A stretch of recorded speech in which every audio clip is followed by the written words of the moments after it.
This year, 2024, International Women's Day, we feel will be a unique and historical day for Sri Lanka. Unlike in other years, Sri Lankan women today are highly mobilized, politically active, politically aware, and we are very confident that this year when we celebrate International Women's Day, we will be celebrating it in its true meaning, as a celebration and a remembrance of the historical struggles that women have been part of globally, historically, in order to secure our rights, in order to secure our futures. International Women's Day doesn't have a very good history in Sri Lanka. In the 1980s, the then government, the UNP, of which this current president, Ranil Wickremesinghe, was also a part, banned Women's Day events and turned the police on women who defied that ban and held Women's Day events. We know the way that the then government and successive governments have treated women, have used violence against women, and have denied women of some of their basic rights.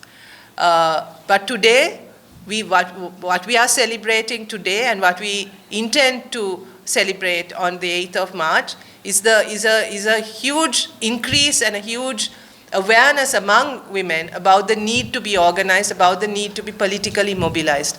And we see that as an extremely positive trend, as an extremely positive shift in the way Sri Lankan women are beginning to think about politics and about their own role in politics. So we look forward to this year's Women's Day. We are convinced that all over the country, International Women's Day will be commemorated in its most meaningful manner. At the same time, International Women's Day is also about international sisterhood, international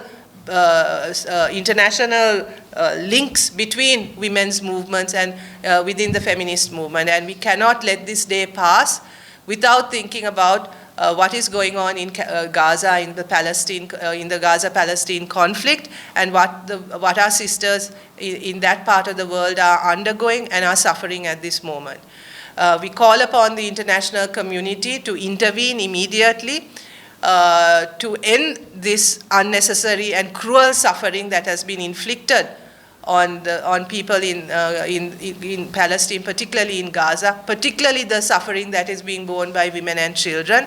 We see this, the non-responsiveness of governments and countries who have the power to intervene to stop this, stop the massacres, to stop the suffering.